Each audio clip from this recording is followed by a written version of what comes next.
ॐ सहना भवतु सहनौ भुनक्तु सह वीर्यं करवावहै तेजस्विनावधीतमस्तु मा विद्विषावहै। ॐ शान्तिः शान्तिः शान्तिः।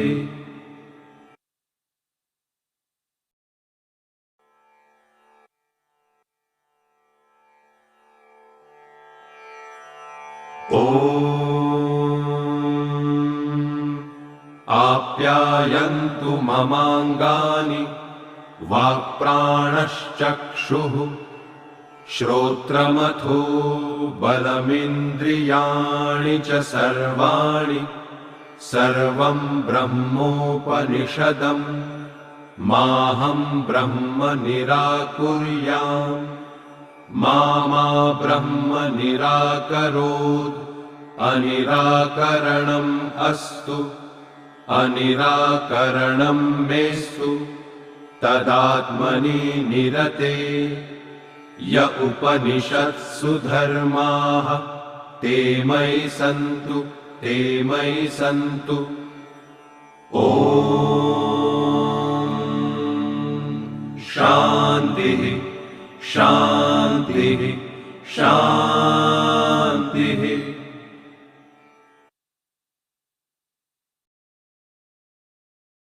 नमस्ते दोस्तों, United consciousness, project self, Indore management association और तपन चौरे फाउंडेशन की तरफ से आप सभी का हार्दिक स्वागत है।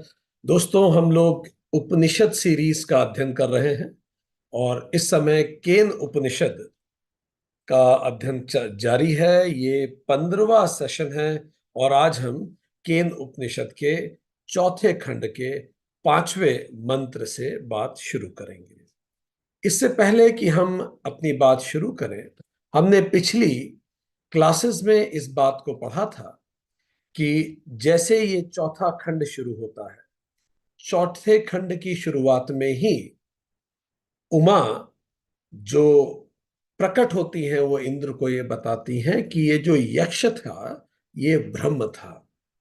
दूसरे मंत्र में हमने ये पढ़ा कि उमा ने ये भी बताया कि ये जितनी भी महिमा है, पहले मंत्र में ही उमा ने बताया जितनी भी महिमा है, ये जो श्रेष्ठता है ये ब्रह्म की ही है, तुम्हारी नहीं है।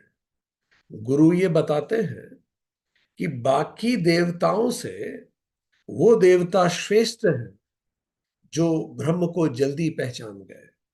ब्रह्म अलग अलग रूप में सामने आता है, कई बार जटिल परिस्थितियों के रूप में भी सामने आता है। वो लोग श्रेष्ठ होते हैं जिसको जल्दी समझ जाते हैं। मंत्र, अगले मंत्रों ने ये भी बताया कि इंद्र जो है वो बाकी देवताओं से भी श्रेष्ठ है क्योंकि वो और जल्दी पहचान गया बिना देखे। इसी आधार पे हमने जाना कि 4 तरह के लोग होते हैं वेद से वेदना के रास्ते पे बढ़ते हुए, और हमने जाना कि कुछ लोगों तो बिना वेदना के ही वेद हो जाता है। उनको किसी जटिल परिस्थितियों से गुजरने की आवश्यकता नहीं है जीवन में, तो वो अपने आप में ही अपने आंतरिक मंथन से वो वेद को प्राप्त करते हैं, वो ब्रह्म को प्राप्त करते हैं। कुछ लोगों को पर वेदना से वेद हो जाता है, किसी दूसरे को कष्ट में, दूसरे को जीवन की परिस्थितियों से गुजरते हुए देखकर इस व्यक्ति के अंदर डेवलपमेंट होता है, रियलाइजेशन होता है। तीसरे प्रकार के वो लोग जिनको स्ववेदना से वेद हो जाता है, और चौथे प्रकार के वो लोग जो खुद भी उस वेदना से गुजरे तो भी वो उसी भौतिक जगत में जुड़े ही रहते हैं। तो हमने इस उपनिषद में अभी तक ये पढ़ा चौथे खंड में कि किस प्रकार ब्रह्म अलग अलग परिस्थितियों के रूप में भी सामने आता है, पूरी शक्ति खींच के सामने खड़ा हो जाता है और हमें पहचानना होता है कि इस वेदना के पीछे वेद छुपा है। जैसे गुरु नानक कहा करते थे, हमने कहा था पिछले सेशन में, दुख दारू सुख रोग भयो। अब किस प्रकार से इस ब्रह्म को हम पहचाने, तो ब्रह्म का पिछले सेशन में चौथे मंत्र में उपदेश किया गया आधिदैविक। आपको याद हो तो आधिदैविक उपदेश कुछ इस प्रकार का था कि मानो जैसे एक बिजली सी कौनती है और बिजली सी कौन के एकदम से खत्म हो जाती है। ऐसे एकदम से कभी लगता है सब समझ में आ गया, कभी लगता है कुछ नहीं पता। तो जब बिजली कौनती है तो सब स्पष्ट दिखने लगता है। तो ये एक उदाहरण के रूप से बताया गया कि ब्रह्म का उपदेश जो है, ब्रह्म जो है वो इस प्रकार है। अचानक आपको लगता है कि सब क्लियर है और अचानक लगता है सब मिस हो गया। इस पे मेडिटेशन है, वो हम आपको बाद में सेशन के दौरान बताएंगे। आज का सेशन अब शुरू करते हैं। मंत्र 5 से आज के सेशन की चर्चा शुरू होगी। मंत्र 4 में बात हुई थी आधि दैविक्स की। आज हम बात करने जा रहे हैं आधि भौतिक। तो मंत्र 5 पहले हम सुनेंगे, उसके बाद फिर मंत्र 5 का जो अर्थ है, जैसे हमने बात की है उपनिषदों में हमेशा प्रयास यही रहा है कि वो पिंड और ब्रह्मांड दोनों को साथ में लेके चलते हैं। यथा पिंडे तथा ब्रह्मांडे। अभी आदि दैविक में जहां ब्रह्मांड की बात हो रही थी, बिजली के कौंधने की बात हो रही थी, अब आगे की बात शुरू करते हैं। अथाध्यात्मं यदेतद्गच्छतीव च मनोनेन चैतदुपस्मरत्यभीक्ष्णं संकल्पः। अब आध्यात्म भाव से उपदेश किया जाता है। मानो तीव्र गति से ब्रह्म की ओर चलता है। मन द्वारा यह ब्रह्म का स्मरण किया जाता है और मन बार बार निरंतर संकल्प करता है। ये इसका अर्थ है। ये आध्यात्म भाव से उस ब्रह्म का उपदेश है। जैसे पहले आदि दैविक था, ब्रह्मांडीय रूप में बताया गया था, अब व्यक्ति के अंदर ब्रह्म की तरफ व्यक्ति कैसे जागरूक होता है। तो कह रहे हैं मन मानो तीव्र गति से ब्रह्म की ओर चलता है। मन द्वारा यह ब्रह्म का स्मरण किया जाता है और बार बार निरंतर संकल्प किया जाता है। चलिए अब इसको समझने का प्रयास करते हैं। क्या कहना चाह रहे हैं उपनिषद के ऋषि इसके माध्यम से, जब वो ये कहते हैं कि ये एक आधि दैविक ना होकर आध्यात्मिक उपदेश है। आधि दैविक ब्रह्मांड से रिलेटेड था, बिजली का कौंधना, ये आध्यात्मिक है, ये पिंड से रिलेटेड है। इंटरनल सोर्स ये बॉडी से संबंधित।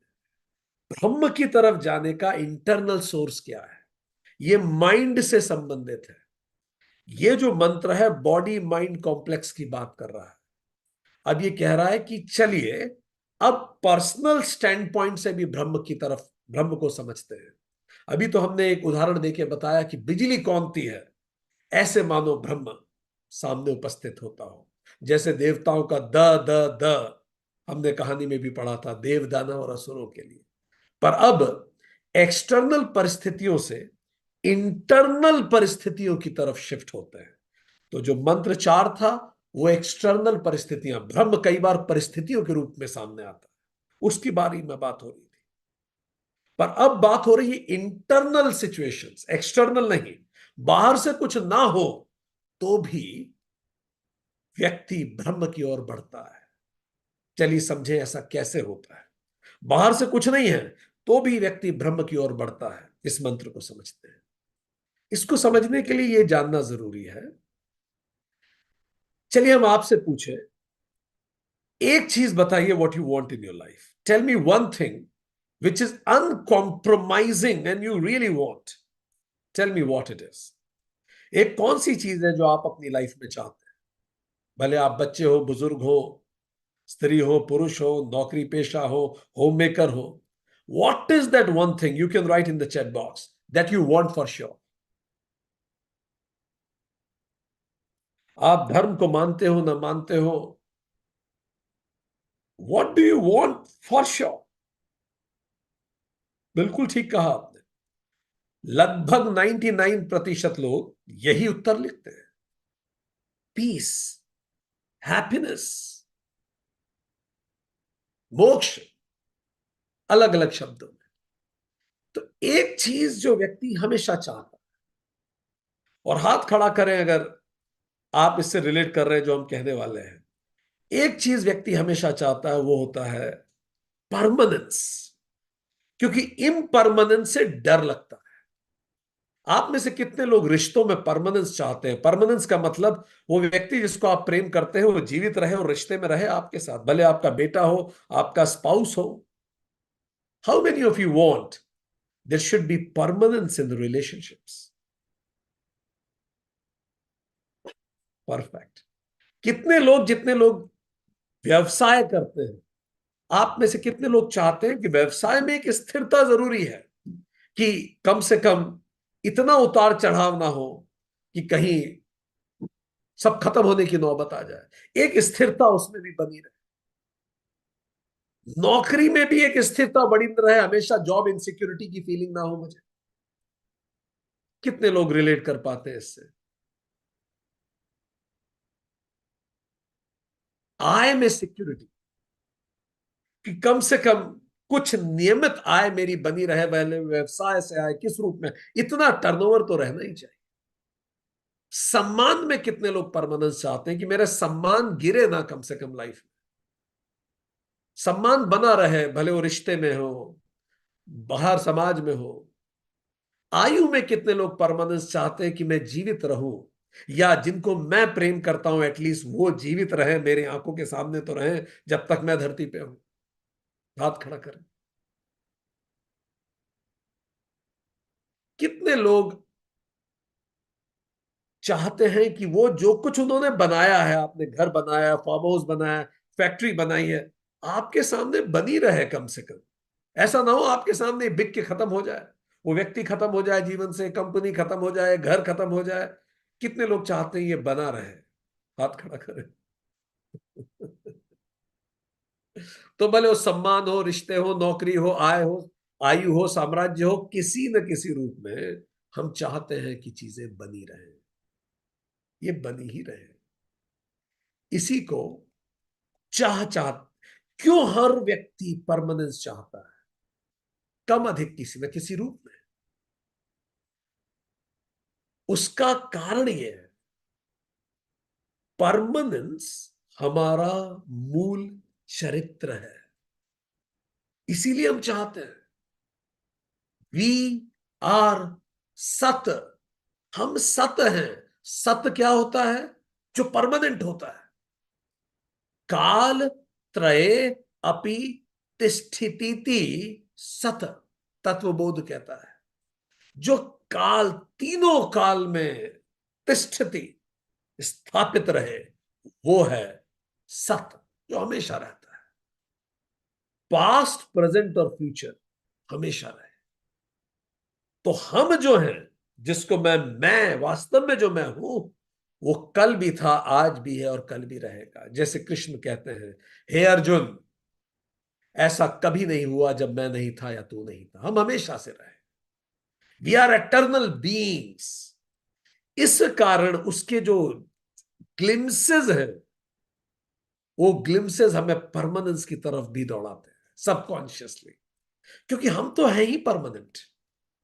समस्या तब होती है जब हम इम्परमानेंट चीजों से परमानेंट चाहते हैं।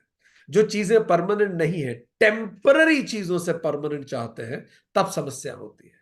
रिश्ते, नौकरी, आय, सम्मान, आयु, साम्राज्य सब टेम्पररी, पर परमानेंट होना हमारा मूल चरित्र है।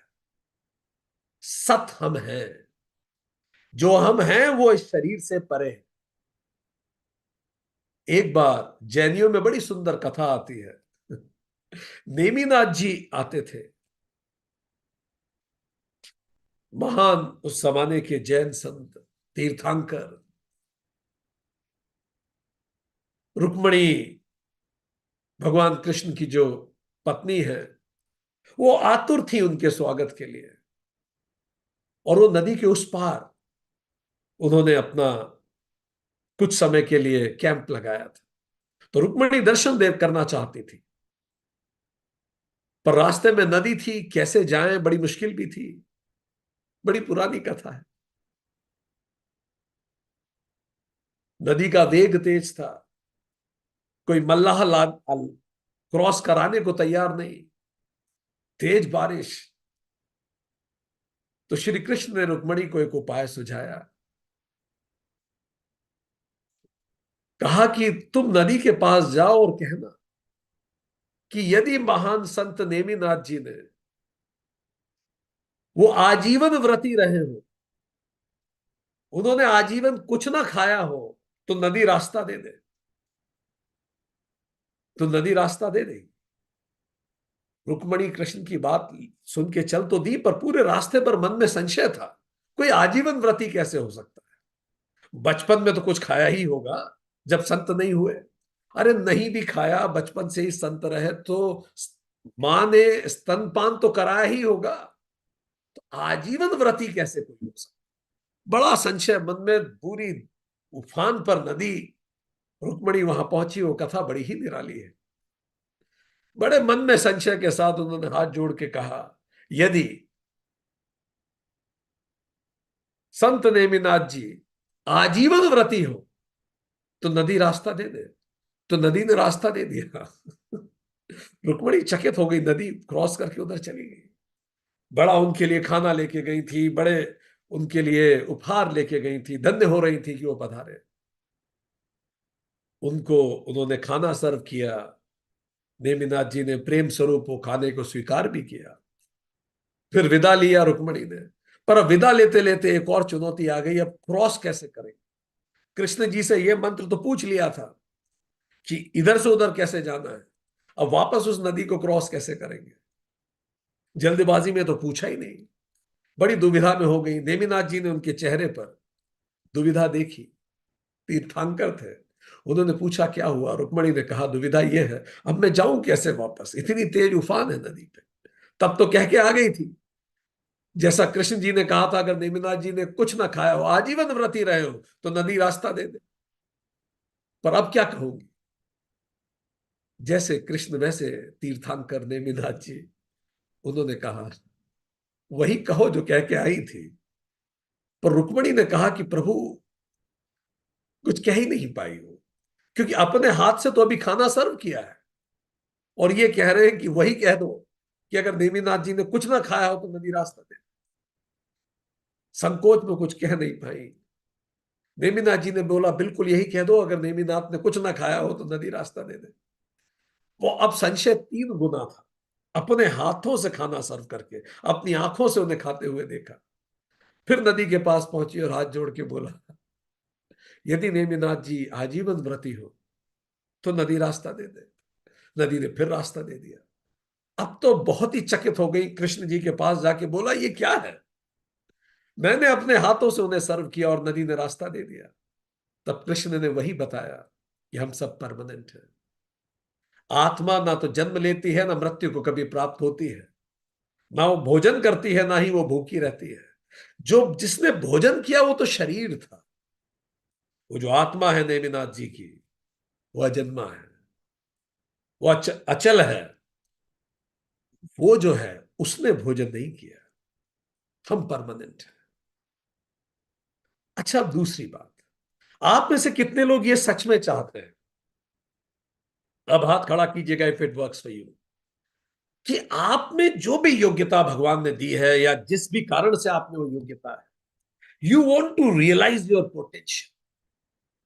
आप अपनी योग्यता का पोटेंशियल को रियलाइज करना चाहते। जितना योग्य भगवान ने बनाया है, उस योग्यता के अनुरूप, उस योग्यता के अनुरूप अपने आप को रियलाइज करना चाहते। आप में से कितने लोग यू वांट टू एक्सप्लोर खुद को भी, आउटसाइड भी? आप में से कितने लोगों के अंदर डिजायर है to know self, others and the world? ये चल क्या रहा है?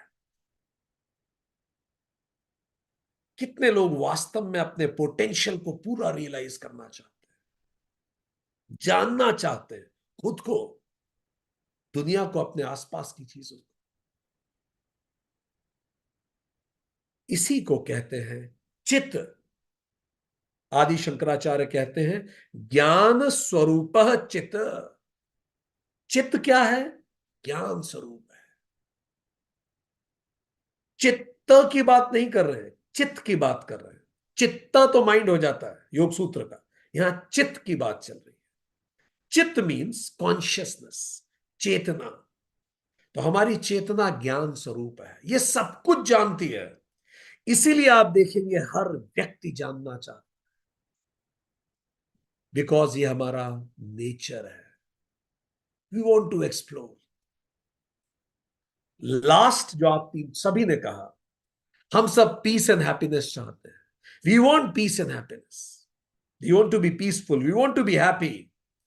आनंद, आदि शंकराचार्य कहते हैं, सुख स्वरूप आनंद।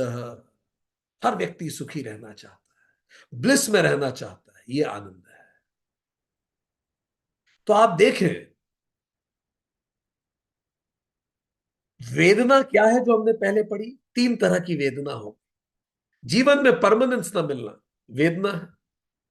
कोई व्यक्ति मेरे सामने चला गया, रिश्ते परमानेंट नहीं रहे, बिजनेस परमानेंट नहीं रहा, दोस्ती परमानेंट नहीं रही,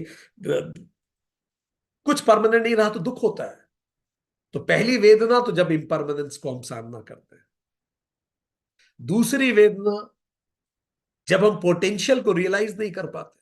कितने सारी होम मेकर्स को हमने देखा है, इतनी योग्यता कई लोगों में होती है। कई बार हम उनसे बात करते हैं तो उनमें से कई लोगों को यह महसूस होता है कि मेरी योग्यता घर में पूरी उपयोग नहीं हो पा रही। कितने सारे प्रोफेशनल्स को हमने देखा है जो नौकरी में होते हैं, उनमें खूब योग्यता होती है पर नौकरी में योग्यता उपयोग नहीं हो पा रही। क्या आप में से किसी के साथ हुआ है? जितनी आप में योग्यता है वो पूरा उपयोग नहीं हो पा रही। कितने सारे लोगों को हमने देखा है, वो व्यवसाय में है पर अभी उनको लगता है जितना उनमें पोटेंशियल है वो अभी एक्सप्लोर नहीं हुआ। ये भी कई बार वेदना का कारण बनता है। कई लोगों के पास तीसरा कारण होता है, पीस एंड हैप्पीनेस नहीं होती लाइफ में, ये भी वेदना है। तो तीनों की कमी वेदना हो जाती है।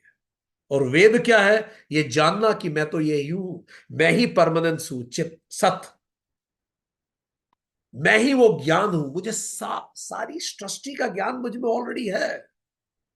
चित एंड आनंद मेरा मूल स्वरूप है। तो हम कैसे इसे जाने? बस इसी को वेद कहते हैं। How to realize this is what you call is Veda. तो क्या कह रहा है ये मंत्र, जरा समझे। मंत्र ये कह रहा है कि मन स्वतः रूप से ब्रह्म की ओर चलता है। और ब्रह्म कौन है? सत चित आनंद इक्वल्स टू ब्रह्म। तो ब्रह्म की परिभाषा क्या हो गई?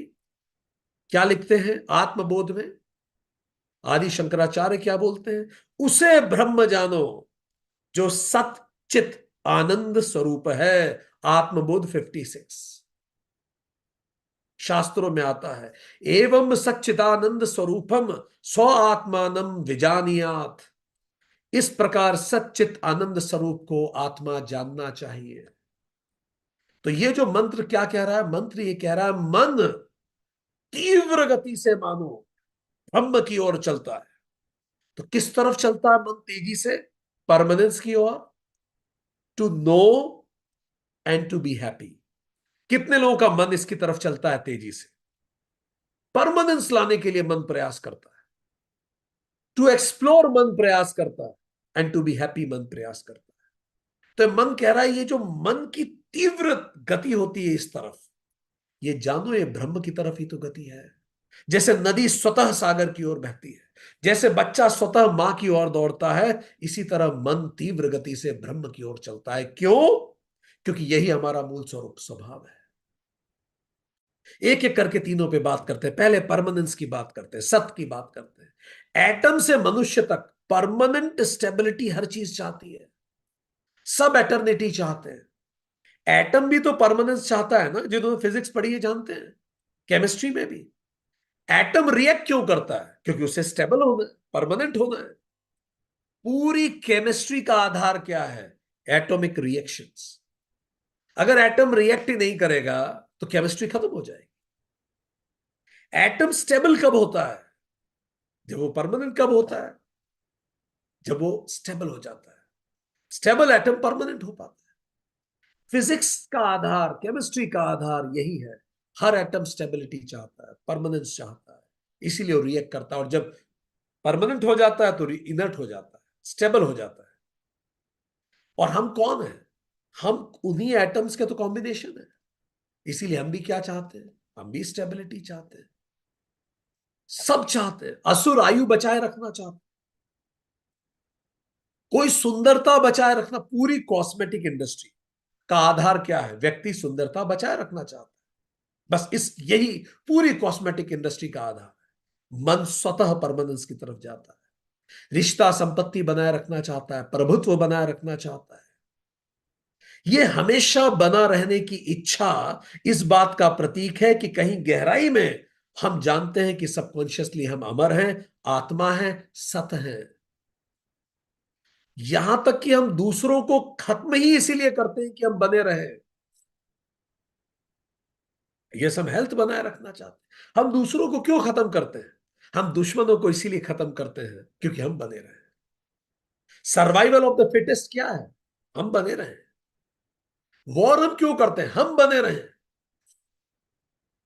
कोई मरना नहीं चाहता। कोई मरना चाहे भी तो गहराई में उसके सबकॉन्शियस में जीने की चाह है। यह कैसे पता? क्योंकि शरीर मरने नहीं देता। कोई कितना भी मन करके पानी में कूद जाए, अगर उसे तैरना आता है तो नहीं मर पाएगा। शरीर भी रिएक्ट कर देता है। आप निर्धारित करके कूद जाएं कि भाई मैं तो अब हाथ पैर नहीं चलाऊंगा, मैं डूब के मर जाऊंगा, नहीं मर सकते आप। Body will reflect, react back. इसीलिए जो लोग दुर्घटना में, ये ऐसी दुखद घटनाएं आती हैं, जो लोग फांसी लगाते हैं उन्हें हाथ बांधने पड़ते हैं क्योंकि उनको पता है शरीर रिवोल्ट कर देगा। कोई शरीर भी मरना नहीं चाहता।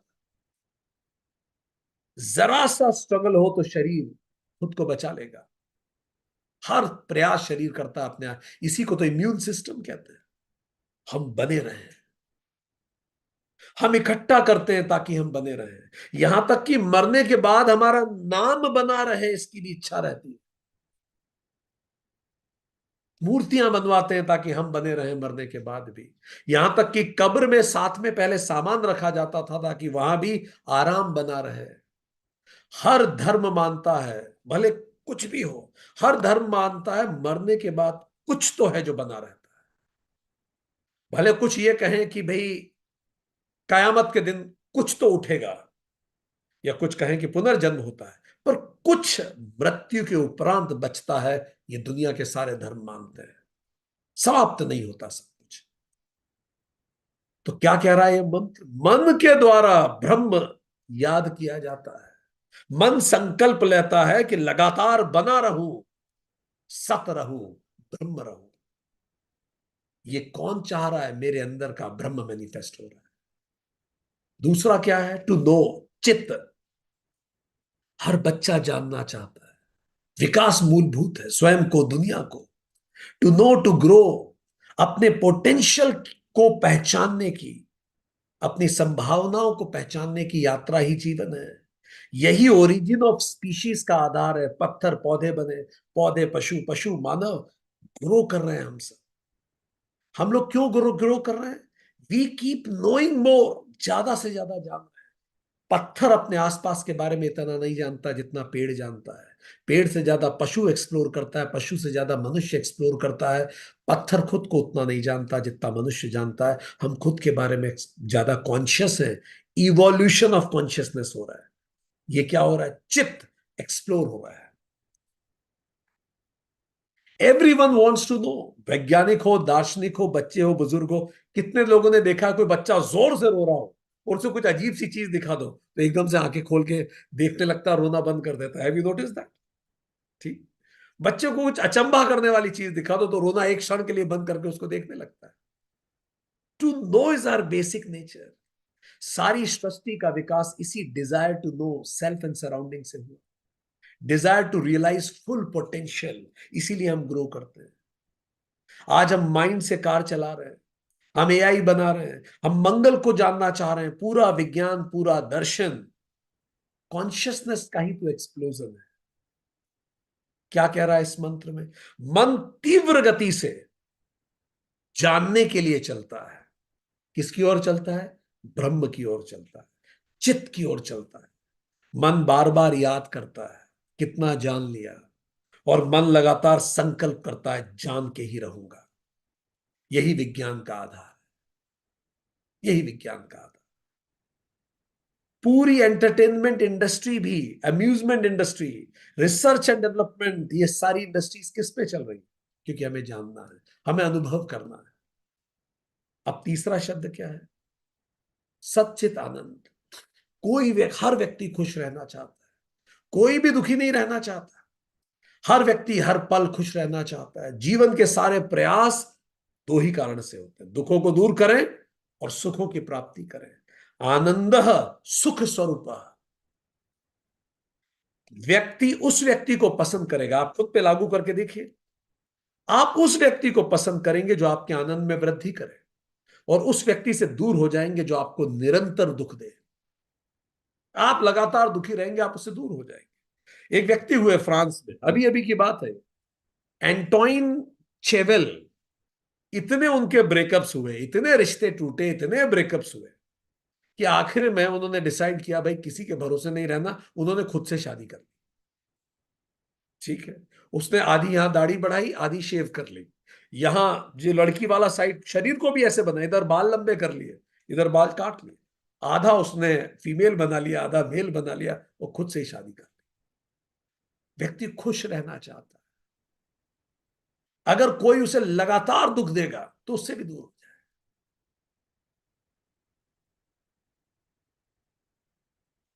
प्रिय उस व्यक्ति को कहते हैं, उपनिषदों में कहानी आती है, भूरा नाम का एक गाड़ीवान था। वो राजा को बताता है आनंद मीमांसा, क्योंकि भूरा हर हाल में खुश रहता।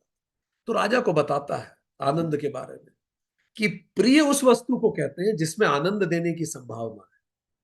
वो क्या हम कहते हैं ना, मुझे वो प्रिय है। प्रिय मतलब हर वो वस्तु या व्यक्ति जिसमें आनंद की संभावना हो, उसको हम कहते हैं प्रिय। ठीक। फिर उस वस्तु को जब हम पा लेते हैं और जब आनंद बढ़ जाता है तो हम उसको क्या कहते हैं? मोद। मोद मतलब उस वस्तु को पा लेने के बाद जब आनंद मिलता है उसको कहते हैं मोद। और जब उस वस्तु को आप उपभोग करते हैं तो जो आनंद आता है उसको बोलते हैं प्रमोद। प्रिय, मोद, प्रमोद। एक आइसक्रीम की दुकान देखी, दुकान देखते ही मन में जो चेहरे पे स्माइल आई बच्चे के, इसको प्रिय कहेंगे, आनंद की संभावना। जब उसने आइसक्रीम आपसे जिद करके ले ली, अब उसके हाथ में आ गई आइसक्रीम, इस पल है मोद, उसको मिल गई, उसकी शादी हो गई अपने पसंदीदा व्यक्ति से, मोद है। या उसे आइसक्रीम मिली। अब जो आइसक्रीम खाएगा, अब जो उसको उपभोग से आनंद मिलेगा, इसको बोलते हैं प्रमोद। तो हर व्यक्ति के जीवन में जीवन प्रिय, मोद और प्रमोद की तरफ दौड़ता है। और जब ये प्रमोद नहीं मिल पाता, मोद नहीं मिल पाता, प्रिय नहीं मिल पाता, तो इतना खिन्न हो जाता है व्यक्ति कि आत्महत्या तक पे विचार करता है। इसी को कई बार डिप्रेशन भी कहा जाता है। Depression means I could not achieve the happiness which is my true nature. मुझे एक पल भी प्रसन्नता महसूस नहीं होती। पिछले 15-20 दिन, कुछ महीने देख लूं, एक पल भी मन नहीं करता, मुस्कुराता नहीं हूं, कुछ खुशी नहीं होती। दुनिया के इतिहास में पहली बार 28 वर्षीय एक लड़की है जिसका नाम है जोयरा टेकबीक। आपने सुना होगा इसका नाम। यह दुनिया की पहली लड़की है। नीदरलैंड दुनिया का पहला देश है जिसने इच्छा मृत्यु सैंक्शन कर दिया है। अब जो चाहे मर सकता है। राइट टू लिव सबके पास है, संविधान ने दे रखा है। नीदरलैंड दुनिया का पहला ऐसा देश है जिसको राइट टू डाई मिल चुका है। भारत में अगर कोई व्यक्ति आत्महत्या करे, तो आत्महत्या करे और वो असफल हो गया तो उसे सजा हो जाएगी, क्योंकि आपके पास राइट टू डाई नहीं है।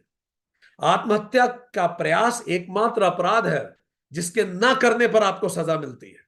बाकी सारे ना कर पाने पर, एक्चुअली आप किसी ने आत्महत्या का प्रयास किया, नहीं कर पाया, तो उसे सजा मिल जाएगी। ये एकमात्र अपराध है जिसके नहीं कर पाने पर सजा मिल जाती। नीदरलैंड में अगर कोई व्यक्ति वॉलंटियर कर रहा है कि मुझे नहीं जीना, life is enough for me, इच्छा मृत्यु परमिट किया है। तो यहां की ये लड़की है जोयरा टेर बीक। जोयरा टेर बीक ने ये डिसाइड किया, वो शारीरिक रूप से बिल्कुल स्वस्थ है, आर्थिक रूप से भी ठीक है, उसका एक बॉयफ्रेंड है, एक बिल्ली है, बेसिक्स तो है लाइफ के साथ, पर उन मेंटल हेल्थ के कारण परेशान, डिप्रेशन से जूझ रही है। बचपन में ऑटिज्म की कुछ समस्याएं थी, बॉर्डरलाइन पर्सनालिटी डिसऑर्डर है।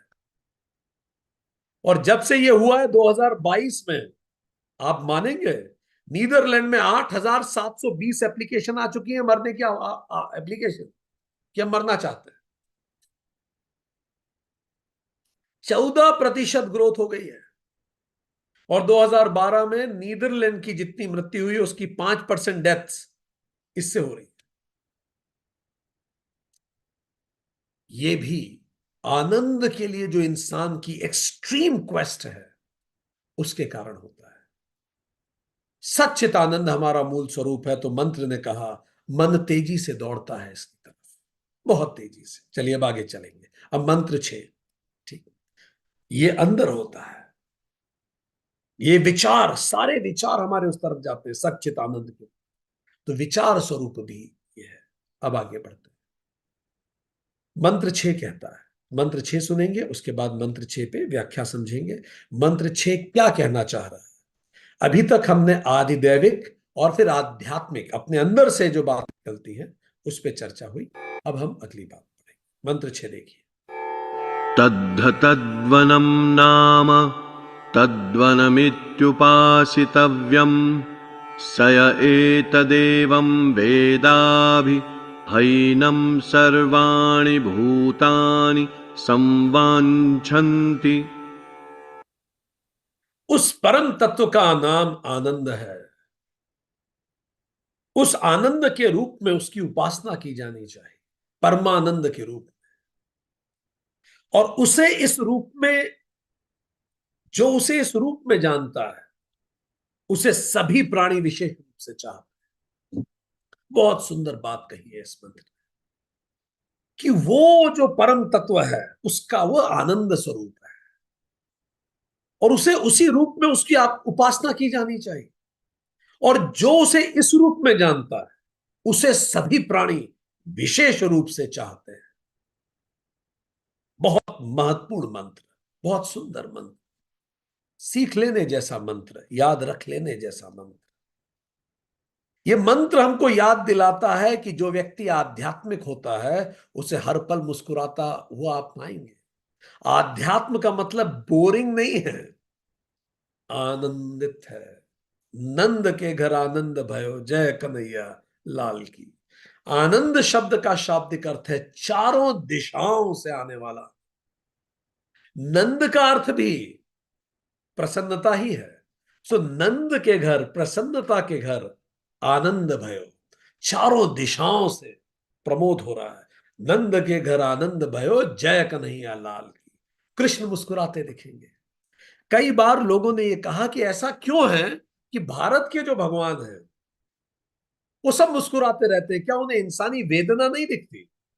शिव जी का चेहरा आप देखेंगे मुस्कुराते हुए दिखेंगे, जीसस के चेहरे पे आपको वेदना दिखेगी, राम कृष्ण शिव के चेहरे पे आपको वेदना नहीं दिखेगी, वो मुस्कुराते दिखेंगे, वो आनंदित है।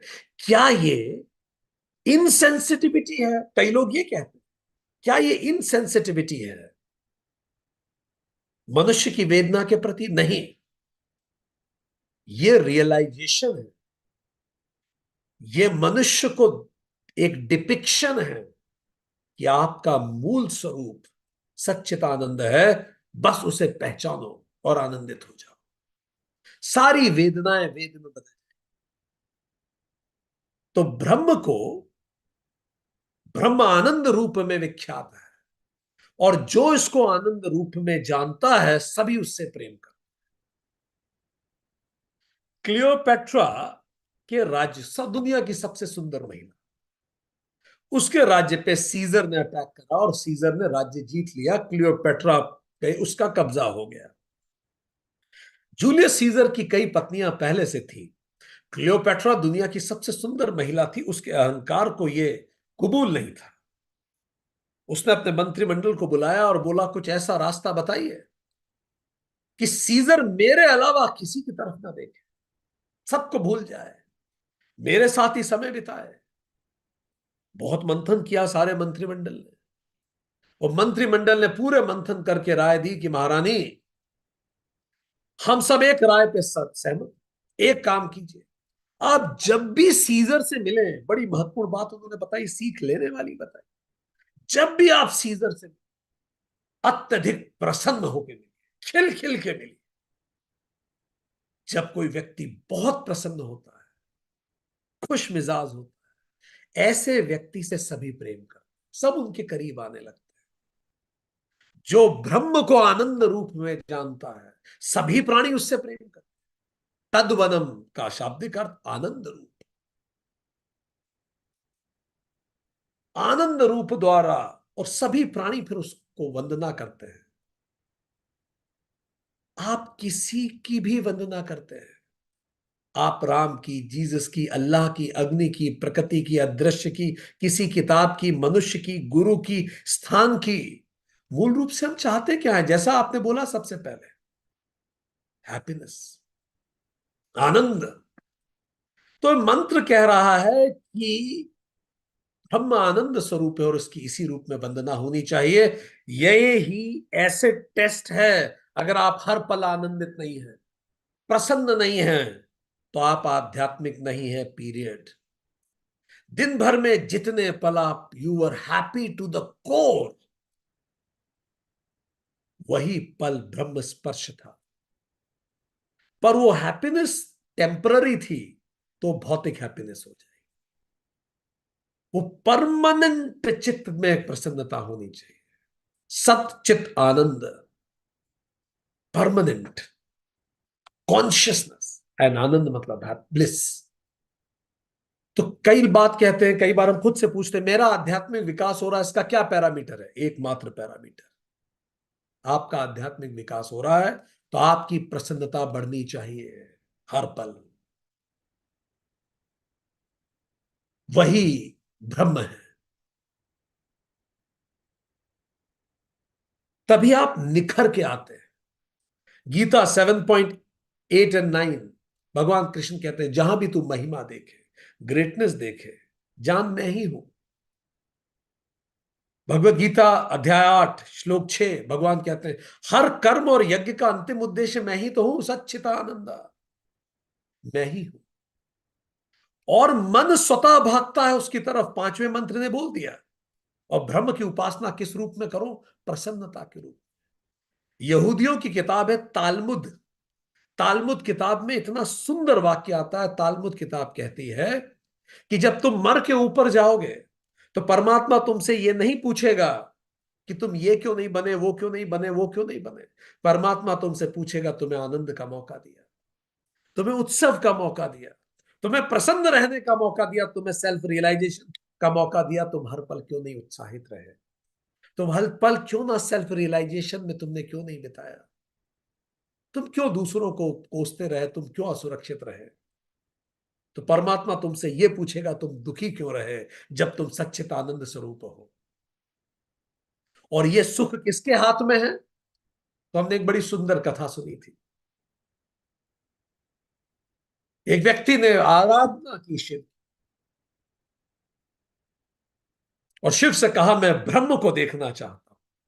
शिव प्रसन्न हुए और उन्होंने कहा, मुझे ब्रह्म को देखना है। और ब्रह्म तो होता ही निराकार है।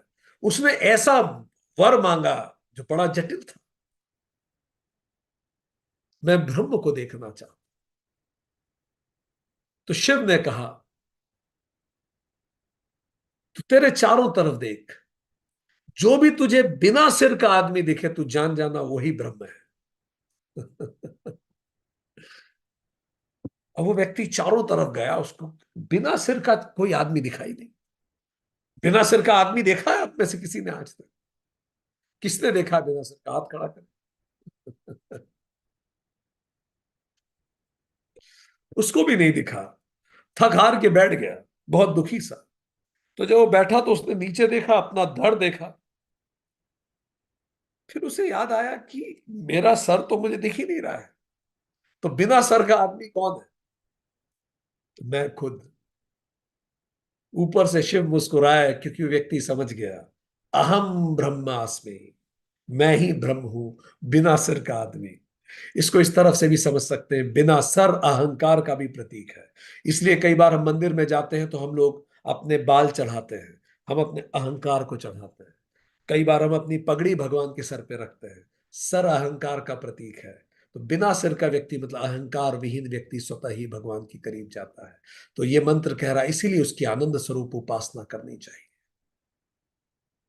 सभी उपासना, उसकी उपासना सभी प्राणियों द्वारा आनंद स्वरूप करनी चाहिए। ठीक, उस रूप में उसकी उपासना करें ताकि मेरे अंदर का आनंद जगे, मेरे अंदर का प्रेम जगे, मेरे अंदर का सर्वश्रेष्ठ जगे। एक आदमी जो दुखी है वो सर्वश्रेष्ठ कैसे दे पाएगा? एक आदमी जो प्रसन्न है वो ढंग से पढ़ पाएगा, वो वैरागी तरफ जा सकता है, वो विवेक उसमें आएगा, उसमें मुक्ति की संभावना बनेगी। तो मैं परमात्मा को उस रूप में उपासना कर, इस तरह से मंत्र 6 में परमात्मा की उपासना के बारे में बताया। अब यहां से हमने ये जाना कि परमात्मा की उपासना के कई रूप यहां से सामने उभर के आए, कि परमात्मा को 4 रूप में उपासना की जाती है। वो 4 रूप कौन से हैं? ध्यान दीजिए, अगर आपने नोटिस किया हो कि पिछले मंत्रों ने परमात्मा की उपासना की अलग अलग टेक्निक बताई। मंत्र चौथे ने क्या बताया? बिजली की चमक, आदि दैविक बिजली की चमक में परमात्मा का उपासना कीजिए, याद कीजिए। मंत्र 5वें ने क्या बताया? मंत्र चौथे ने यह भी बताया पलक झपकते ही परमात्मा गायब हो जाता है। तो इस पे भी हम आपको अभी जब कुछ समय बाद बताएंगे उपासना इसमें किस तरह से की जाती है। तो 2 हो गई, बिजली की चकाचौंध में परमात्मा की उपासना करना, ब्रह्म की उपासना करना। दूसरी, पलक झपकते ही जब परमात्मा गायब होता है, वो भी एक टेक्निक है परमात्मा की उपासना करने की, वो भी एक टेक्निक है। तीसरी टेक्निक क्या है? उसको सभी प्राणियों में, वो सभी प्राणियों द्वारा वंदनीय होता है, तो उसको सभी प्राणियों में महसूस करना, ये तीसरा टेक्निक है। तद्वनम जो बोला गया है मंत्र 6 में, तद्वनम रूप में उसकी उपासना करें, आनंद स्वरूप उसकी उपासना करें, सभी प्राणियों की आंखों में जो ब्रह्म है उसमें उसकी उपासना करें। और अंतिम है चौथा, जो 5वें मंत्र में उल्लेख आता है कि मन तेजी से भागता है, मन में विचार होते हैं, तो विचार स्वरूप भी उसकी उपासना। तो 4 तरीके से ब्रह्म की उपासना की जाती है। हम आपको चारों तरीके को एक शॉर्ट में समझाने का प्रयास करेंगे, जब और एक छोटा छोटा सा एक स्मॉल मेडिटेशन भी करेंगे, so that you will come to know कि चारों तरीके में किस प्रकार हम ब्रह्म की उपासना करते हैं। How do we do this? ये है वो 4 तरीके। पहला, तद्वन के रूप में। तद्वन के रूप में मतलब कोई खिलता हुआ फूल है। तद्वन के रूप में मतलब प्रकृति के रूप में, प्रकृति हर पल उत्साहित रहती है, उल्लासित रहती है। दूसरा, बिजली के रूप में उसकी उपासना करेंगे, ब्रह्मन की, जैसे बिजली कौनती है। तीसरा क्या बताया? जैसे पलक झपकते ही चीजें बदलती हैं, पलक की, जिसको निमिषा कहते हैं, निमिषा के रूप में ब्रह्म की उपासना। और चौथा, मन तेजी से भागता है, तो एक विचार के रूप में ब्रह्म की उपासना करें। तो 4 तरीके से यहां उपासना योग समझाया गया है। इन चारों उपासना के हम आपको शॉर्ट मेथड्स बताएंगे आज, ठीक, पर उस सेशन के अंतिम समय में बताएंगे, ठीक। तो ये 4 तरह से ब्रह्म की उपासना की जाती है। और अब हम उसके आगे अगले मंत्र की ओर बढ़ते हैं। ये सब सुनने के बाद जब इस तरह से ब्रह्म की उपासना का तरीका बताया, अब शिष्य कुछ चकित करने वाली बात पूछता है। मंत्र 7, तो चलिए अब मंत्र 7 हम पढ़ते हैं। और मंत्र 7 में उस प्रश्न को सुनते हैं जो अचानक शिष्य ने अपने गुरु से पूछ लिया। जब गुरु ये समझा रहे हैं तो शिष्य ने गुरु से क्या पूछा, चलिए अब इसको समझने का प्रयास करते हैं। बड़ा सुंदर, और ये प्रश्न थोड़ा आपको चकित भी कर सकता है। उपनिषद जब अपने पूरी गहराई पे आए हैं, शिष्य ने यह पूछा है, जरा सुनिए।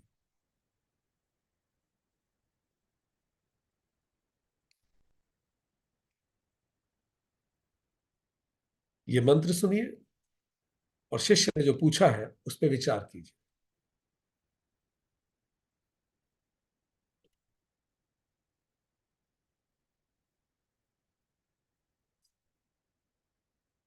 सॉरी,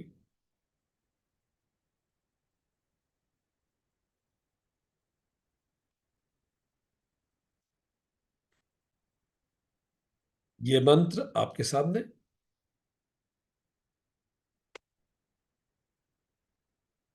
चलिए, शायद ये अपलोड नहीं हो पा रहा, नो वरीज।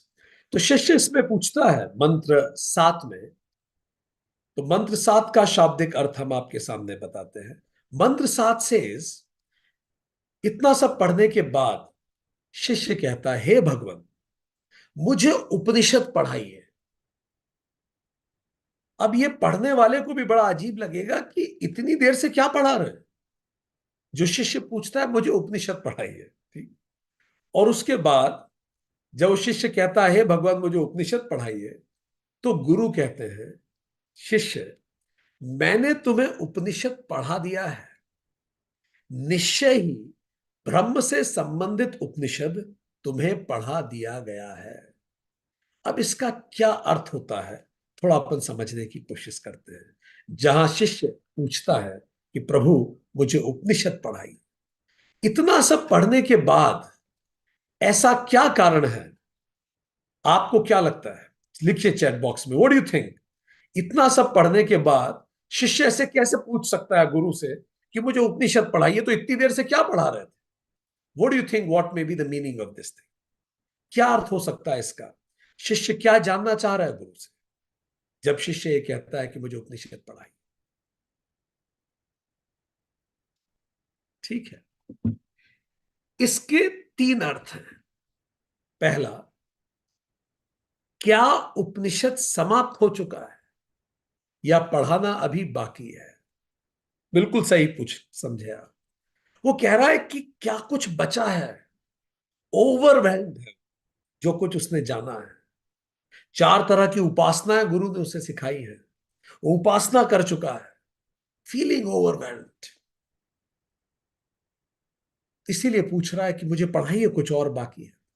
दूसरा अर्थ, मैं और अधिक जानना चाहता, टेल मी मोर। जैसे जब अपन छोटे थे तो कोई मेहमान आते थे घर में, तो कितने लोगों ने ऐसा पूछा है मेहमान से, आप कब जाएंगे? पर एक्चुअली हम लोगों के पूछने का मतलब यह होता था कि हम चाहते हैं वो रुके, पर हम पूछेंगे आप कब लौटेंगे। हम ये नहीं चाहते कि वो जल्दी जाएं, बट एक्चुअली हम शब्दों का चयन उस प्रकार का रखते हैं। कितने लोगों ने किया है बचपन में ऐसा? इसी प्रकार से शिष्य कह रहा है कि और क्या बाकी है इसमें, और क्या बाकी है। और तीसरा प्रश्न, मैं इसका क्रियान्वयन कैसे प्रारंभ करूं? ये 3 प्रश्न है। इस लाइन का अर्थ कि मुझे उपनिषद पढ़ाइए, इसका मतलब है, पहला, क्या कुछ और बाकी है इसमें? दूसरा, मैं और जानना चाहता हूं। और तीसरा, मुझे यह बता दीजिए, मैं इसको जीना चाहता हूं, मैं कैसे शुरू करूं? क्योंकि भारत में दर्शन कभी केवल व्यू ऑफ लाइफ नहीं रहा है। सनातन धर्म में रियलाइजेशन आधार है, आचरण अनिवार्य है। तो अब शिष्य पूछ रहा है, मैं कहां से शुरू करूं? I want to live it, मैं उसको जीना चाहता हूं जो आपने पढ़ाया है। ये इतना मन के करीब है कि मैं उसे जीना चाहता हूं। अब मुझे आप बताइए, मैं उसको कहां से अपने जीवन में उतारूं? From where should I begin? यह है 8वां मंत्र। 8वें मंत्र में गुरु बताते हैं अपने शिष्य को कि वो कैसे और कहां से शुरू कर सकता है। चलिए 8वां मंत्र सुनते हैं। अथाध्यात्मं यदेतद्गच्छतीव च मनोनेन चैतदुपस् अथाध्यात्मं यदेतद्गच्छतीव च मनोनेन चैतदुपस्म तस्यैतपोदमः कर्मेति प्रतिष्ठा वेदाः सर्वांगानि सत्यमायतनम्। गुरु ने कहा, जब शिष्य ने बोला मैं कहां से शुरू करूं, तो गुरु ने कहा, तप और दम तथा कर्म इस ज्ञान का आधार है। वेद इसके अंग है और सत्य इसका धाम है। ये जो मैंने तुम्हें सत्य बताया है, इसी सत्य के सारे वेद अंग हैं, और इसको जीने का आधार 3 है। तप, दम और कर्म, यहां से शुरू कर, गुरु ने अपने शिष्य को बताया। जब शिष्य ने पूछा कि मैं समझ गया, पर मैं इसको शुरू कहां से करूं, तो उन्होंने बताया कि तुम यहां से इसको शुरू करो। यह प्रश्न बार बार मन में आता है। जब गीता में कृष्ण विराट रूप दिखा चुके हैं अर्जुन को अध्याय 11 में, याद कीजिए, उससे पहले अध्याय 10 में विभूतियां भी बता चुके हैं, सारी सृष्टि के कण कण में मैं हूं। तो क्या बोलता है, रथ पे नीचे बैठा अर्जुन, नीचे बैठा हुआ उपनिषद के रूप में ही, शिष्य अपने गुरु कृष्ण से पूछता है, मैं कहां से आपकी भक्ति शुरू करूं? आप तो कण कण में है, मैंने अब आपका विराट रूप भी देख लिया, मैं कैसे आपकी भक्ति करूं, मैं कैसे आपको रियलाइज करूं? बिल्कुल उसी प्रकार यहां शिष्य, जब ये सब सुना उसने कि मैं सच्चिदानंद हूं, ये मैं ही हूं, ये सब जानने के बाद अब शिष्य पूछ रहा है, मैं सब समझ गया, अब बस ये बता दीजिए मैं कहां से शुरू कर दूं। तो जब अर्जुन कृष्ण से पूछता है कि मैं कहां से कृष्ण शुरू करूं, तो याद कीजिए कृष्ण क्या उत्तर देते हैं, अध्याय 12। वो कहते हैं कई ऑप्शन है, पांचों ऑप्शन बताते हैं। ऑप्शन 1, अध्याय 12.3, याद कीजिए, निराकार ब्रह्म को साध ले तू, निर्गुण ब्रह्म को साध सीधे। ये तो केवल ज्ञानियों से संभव है, ठीक है, मूर्तियों के परे सीधे निराकार को तू साध ले, ये ज्ञानियों से संभव है। फिर वो आगे कहते हैं, पर अगर तुझसे ये हो ना सके तो 12.8, विराट रूप की उपासना कर, मूर्ति ले, उपासना कर, फर्क कुछ नहीं पड़ता, पहुंचेगा मुझ तक ही। उपासना योग भी बता, निराकार ब्रह्म को साध ज्ञान योग, साकार विराट रूप की मेरी उपासना कर, 12.8 उपासना। फिर 12, अगर तुझसे ये भी ना हो सके तो 12.9 बोल रहे हैं, किसी भी एक विभूति की उपासना करने लग। अरे तू हनुमान जी को पूजेगा आएगा मुझ तक ही, कृष्ण ने कहा, तो शिव को पूजेगा मुझ तक ही पहुंचेगा, तू राम को पूज, शिव को पूज, जिसको पूजना है पूज, पूरे मन से पूज, पूरी श्रद्धा से पूज, एक इष्ट बना उसमें पूजने लग पड़ जा, तू मुझ तक पहुंचेगा। ये भी उपासना योग है। पर देखिए कितने करुणा से भरे हुए हैं, और कहते हैं पर अगर तू ये भी ना कर सके अर्जुन, तो 12.10, अपने कर्म पूरे मुझ पे अर्पित कर दे, इतना कर दे, केवल इंस्ट्रूमेंट बन जा कर्म का, अकर्म कर ले, कर्म मुझ पे अर्पित कर दे। फिर अंतिम ऑप्शन, ये कर्मयोग पे शुरुआत हुई है, फिर आखिरी ऑप्शन देते हैं, अगर तू वो भी ना कर सके तो कर्म तू मुझ पे अर्पित नहीं कर सकता, तो कम से कम कर्म फल तो मुझे अर्पित कर दे। ये मान की फल तेरे कंट्रोल में नहीं है, ये तो फैक्ट है, तू दिन रात देखता है, तो अपना बेस्ट दे और बाकी सब भूल जा, इतना तो कर सकता है। यही तो महेंद्र सिंह धोनी कहते हैं आईपीएल में, मैं प्रोसेस पे फोकस करता हूं, रिजल्ट। तो कौन सी तरह की भगवान की भक्ति कर रहे हैं, अध्याय 12 श्लोक 11 की भक्ति है। तो कृष्ण ने भी ज्ञान, उपासना, कर्मयोग तीनों, कृष्ण भी ज्ञान से, उपासना से, फिर कर्म पे ही आए। कहा कि कुछ नहीं तो तू कर्म से ही शुरू कर दे। ध्यान दीजिए, उपनिषद के ऋषि भी, इसीलिए गीता को कहा गया ये उपनिषद का सार है। याद कीजिए खंड 4, मंत्र 1 से 3 क्या था, ज्ञान योग। मंत्र 1 से 3 क्या था, यक्ष में क्या देखा, किसने यक्ष को तुरंत ब्रह्म जाना, ज्ञान योग था।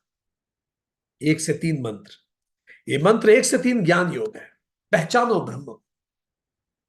मंत्र 4 से 6 उपासना योग है, बिजली की चमक को ब्रह्म मान के उसका उपासना करो, आंखों की झपकते ही जैसे बिजली गायब होती है, पलकों की झपक पे उपासना करो। मन तेजी से ब्रह्म की ओर जाता है, मन के विचारों से ब्रह्म की उपासना, आनंद स्वरूप ब्रह्म की उपासना करो तद्वनम के रूप में। उपासना योग 4 से 6। और मंत्र 8 में ऋषि ने क्या कहा, कर्मयोग करो। ये सब क्या है, कर्मयोगी है। उपनिषद के ऋषि भी शिष्य को स्पेसिफिक एक्शन से स्टार्ट करने की सलाह दे रहे हैं। वो जानते हैं जो बेस्ट स्टूडेंट है वो मंत्र 1 से 3 को पढ़ के चला जाएगा, रियलाइज कर लेगा। जो ज्ञान योगी का स्टूडेंट है, जो बहुत क्वालिफाइड है, जो उपासना योग से खुद को जोड़ सकता है, 4 से 6 में उपासना करके ब्रह्म तक पहुंच जाए। पर लगभग बाकी सबके लिए मंत्र 8 यहां से शुरू कर। ये उन सभी के लिए उत्तर है जो उपनिषद पढ़ के ओवरवेल्म फील करते हैं और कहते हैं कहां से शुरू करें। ऋषि ने कहा यहां से शुरू करें। यहां यहां से शुरू करें। हर स्टूडेंट के कर्म योग से शुरू करें। याद कीजिए ईशोपनिषद का दूसरा मंत्र, इस प्रकार ज्ञान के साथ कर्म करते हुए मनुष्य को 100 वर्ष जीने की कामना करनी चाहिए। कर्म करें, जाने और कर्म करें। तो गुरु ने क्या कहा, मैंने तुम्हें उपनिषद दे दिया, ज्ञान दे दिया है, पर अगर तुम पूछते हो कि प्रारंभ कहां से करूं, तो अब उस ज्ञान के साथ इस कर्म से प्रारंभ करो। वही जो ईशोवास्य उपनिषद कह रहे हैं, ज्ञान के साथ कर्म करते हुए 100 वर्ष। तो ये कर्म शुरू करो, उपनिषद ने कहा। कौन सा कर्म? तप, दम, कर्म, ये 3 बातें कही। तप मतलब काय इंद्रिय मनसा समाधानम, आदि शंकराचार्य कहते हैं। तप क्या है? काया का, इंद्रियों का और मन का एकाग्र हो जाना, ये तप है पहला। दम क्या है? यहां याद कीजिए, तप की बात योग योग सूत्र में भी आई है। योग सूत्र 2.1 क्रिया योग की बात करता है, याद आया? तप, स्वाध्याय, इस सब की चर्चा होती है। ईश्वर प्राणिधान। तो क्या करें? पहला है तप करना। तप मतलब काया, इंद्रिय और मन का एकाग्र करना, आदि शंकराचार्य कहते हैं। यह है तप। बात करेंगे इस पे, अभी डिफाइन कर रहे हैं। दम क्या है? तप मेंटल है, बेसिकली मेंटल और पार्ट ऑफ फिजिकल भी है, पर दम इज फिजिकल। आदि शंकराचार्य कहते हैं उपशमः, विषयों से इंद्रियों को निकाल लेना दम है। चक्षुरादि बाह्य इंद्रिया निग्रह, चक्षु आदि जो इंद्रियां हैं बाहर की तरफ जो जा रही हैं, उनको विषयों से निकाल लेना। याद कीजिए, इसके बारे में हमने बात की है साधन चतुष्टय में भी। वेदांत सीरीज 7वां सेशन अटेंड कीजिए, आप इसमें और जानेंगे। भगवत गीता का 12वां अध्याय पढ़िए, आप इस बारे में जानेंगे अपने भगवत गीता सीरीज में। याद कीजिए, भगवत गीता में अध्याय 18 श्लोक 3 में कृष्ण बोलते हैं यज्ञ, दान और तप कभी ना छोड़ें। याद कीजिए, भगवत गीता में कृष्ण बोलते हैं अध्याय 6 श्लोक 26, मन भटके तो बार बार लेके आ जाइए। तो तप मन से संबंधित है और दम इंद्रियों से संबंधित है। ठीक। और कर्म का मतलब डेडिकेटेड सेल्फलेस सर्विस। ठीक। एक एक करके अब तीनों पे बात करते हैं। सबसे पहले तप। हमने बताया तप 3 चीजें, कायिक, इंद्रिय और मानस अनुशासन। कायिक अनुशासन का मतलब, याद कीजिए भगवत गीता, युक्त आहार विहारस्य युक्त चेष्टस्य कर्मशु युक्त सपनावबोधस्य योगो भवति दुःखा। काया का अनुशासन कीजिए, प्रॉपर डाइट लीजिए, समय पे सोइए, समय पे उठिए, वर्क लाइफ बैलेंसिंग कीजिए। ये करना शुरू कीजिए आज से, अपने जीवन को बैलेंस कीजिए। अगर आपको उपनिषद को जीना है तो कहां से शुरू करवा रहे हैं? बिल्कुल basics, diet balance, recreation balance, efforts balance, sleep balance, right time of getting up. This is the first thing to be done. Second is इंद्रिय अनुशासन। ये इंद्रियों का अनुशासन, आंख, जीभ, कान, त्वचा, नाक, इसको सही क्वांटिटी और सही क्वालिटी देना। आप क्या देख रहे हैं, सुन रहे हैं, खा रहे हैं, इसकी सही क्वांटिटी और क्वालिटी होनी चाहिए। ये इंद्रिय अनुशासन। अभी न्यूयॉर्क स्टेट में एक कानून प्रस्तावित है कि सोशल मीडिया पॉलिसी बने अमेरिका में। कोई कल्पना कर सकता है अमेरिका जैसा लिबरल देश इस पर विचार करे?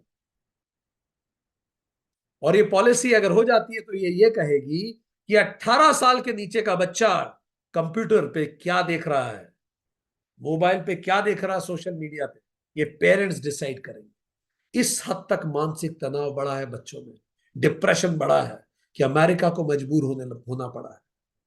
रात को 12 बजे से सुबह 6 बजे तक बच्चे क्या देखेंगे, कौन सा एल्गोरिथम आएगा, बच्चों का डेटा कौन सा शेयर किया जाएगा, ये सब पेरेंट्स की अनुमति से होगा। कारण इंद्रिय अनुशासन नहीं हुआ तो समाज और सभ्यता का पतन हो जाएगा, और ये हो रहा है तेजी से। आप क्या देख रहे हैं, आप क्या सुन रहे हैं, आप किन संगत में हैं? अगर आपको उपनिषद जीना है, इन सब चीजों को, कान में क्या पड़ता है दिन भर आपके, आप देख क्या रहे हैं, इन सब पे काम कीजिए। तीसरा है मानस अनुशासन, इमोशनल स्टेबिलिटी। इमोशनल स्टेबिलिटी, हमने कहा तप मेंटल है बेसिकली। इमोशनल स्टेबिलिटी, एक पुराना, एक कभी अभी नई मूवी का, पठान मूवी का एक गाना हमें बड़ा पसंद है। वो कहता है जो सही वो करना नहीं, गलत होने की यही तो शुरुआत यही मानस अनुशासन है। बड़ा सुंदर गाने की वो लाइन है जो सही वो करना नहीं, यही तो गलत होने की शुरुआत है। सो अपने भावों को नियंत्रित रखना। बहुत सारी चीज तरफ मन भागेगा, पर जो सही है मैं वो करूंगा, ना कि जो मुझे अच्छा लगता है मैं वो करूंगा। अपनी कामनाओं को कंट्रोल करूं, ये मानस अनुशासन है। अच्छा तो बहुत कुछ लगता है जीवन में, पर अगर उपनिषद का आधार बनाना है तो जो सही है वो करना। महाभारत से आज तक यही चुनौती रही है, ये जो कामनाएं कंट्रोल में नहीं हो पाती। दुर्योधन यही तो कहता है महाभारत में कृष्ण को, जानामि धर्मम नच में प्रवृत्ति ही, जानामि अधर्मम नच में निवृत्ति ही। मुझे पता है सही क्या है तो भी उस दिशा में जा नहीं पाता, मुझे पता है गलत क्या है तो भी उससे दूर नहीं हो पाता। मुझे नहीं पता मैं क्या करूं।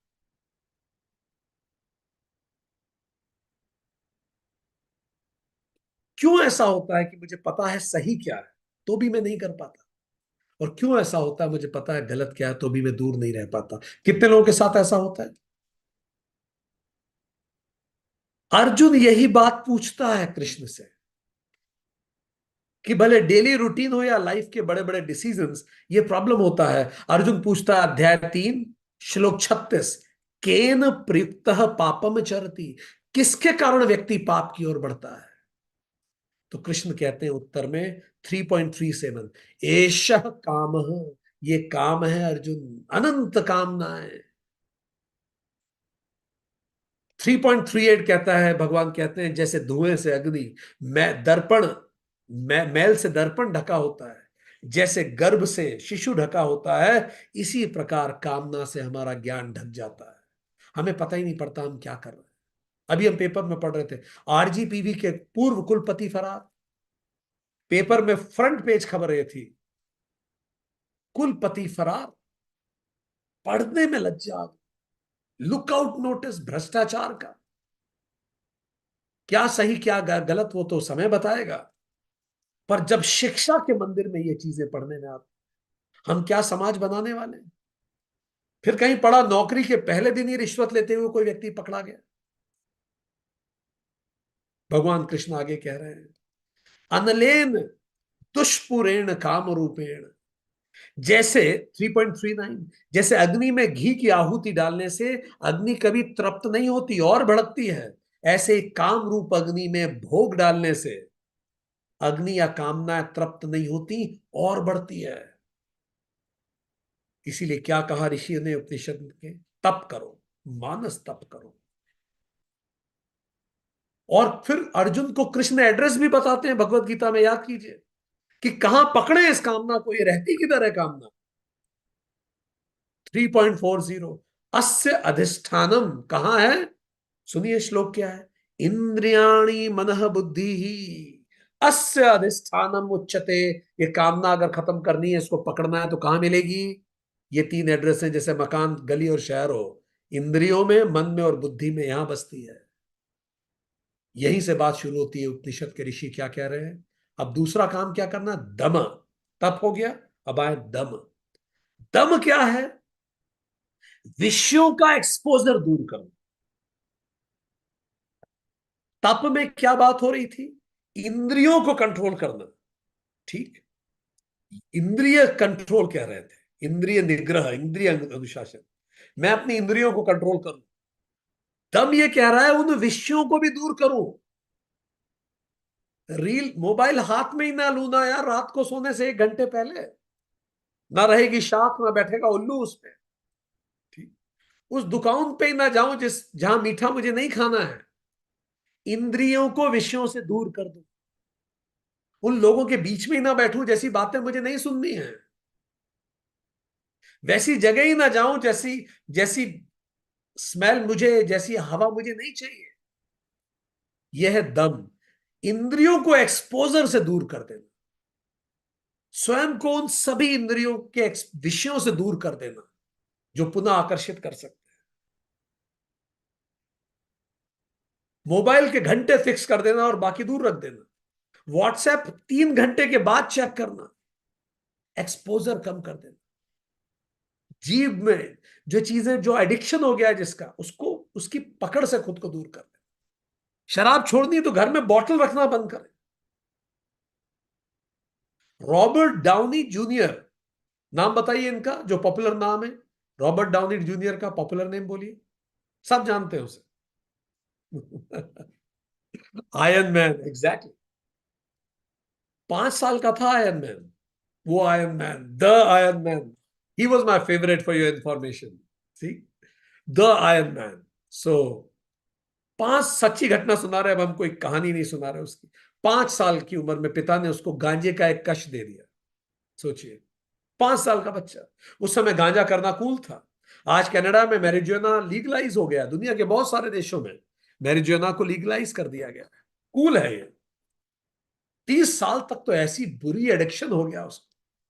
कई बार गिरफ्तार हो गया, कई बार जेल गया, क्योंकि पॉपुलर था वहां का। 2003 की वो खुद ही घटना बताते हैं। एक बार नशे में पड़े थे, एक बर्गर उठा के खा लिया जो सड़ा था। फूड पॉइजनिंग जैसी स्थिति हो गई। लगा मर ही जाऊंगा, बस उस पल कुछ हो गया अंदर। आनंद की तरफ भागता है मन। अब ड्रग में आनंद नहीं आ रहा था, मन भागा आनंद की तरफ। ब्रह्म आनंद है। उस दिन उसने कुछ हुआ उसके अंदर, उसने डिसाइड किया तपस, मानस अनुशासन। सारे ड्रग्स इतने महंगे महंगे ले जाके समुद्र में बहा दिए और डिसाइड किया इसको खा के मरने के बजाय इसके बिना मरूंगा। फिर ऑडिशन देना चालू किया। आयरन मैन में उसका सिलेक्शन भी हुआ, पर फिर उसको रोक दिया गया क्योंकि ड्रग्स के कारण उसकी रेपुटेशन बड़ी खराब थी। पर भगवान ने शायद उस पर कृपा करी। वो आयरन मैन में आया। मार्वल की भी कृपा हुई, मूवी सुपर हिट हुई, रेस्ट इज हिस्ट्री। तो ये दूसरा काम कर दमा। तीसरा काम क्या है? कर्म। कर्म योग बोला गया। कर्म कौन सा करना है? उपनिषद बोल रहे हैं तीसरा काम क्या करना है, इसको आधार बना। कर्म कौन सा करना है? कर्म योग करना है। कर्म योग का मतलब 2 काम करना है, निष्काम और निस्वार्थ कर्म करें।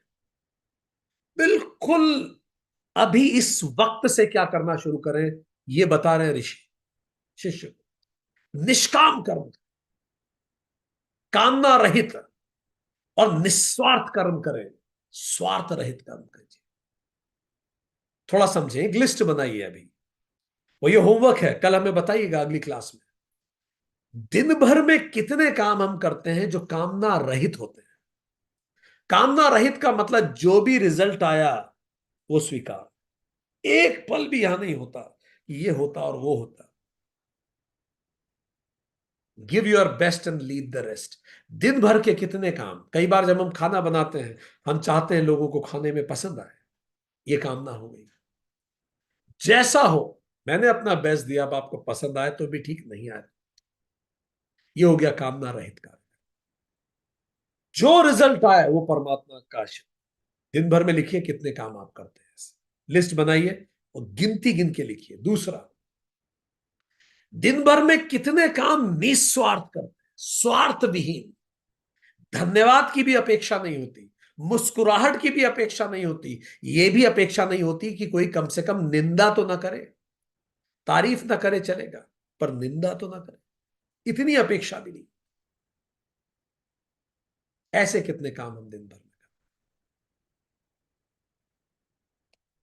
और तीसरा, दिन भर में कितने काम हम देश, समाज, दुनिया के हित के लिए करते हैं, सेवा के कार्य हम कितने।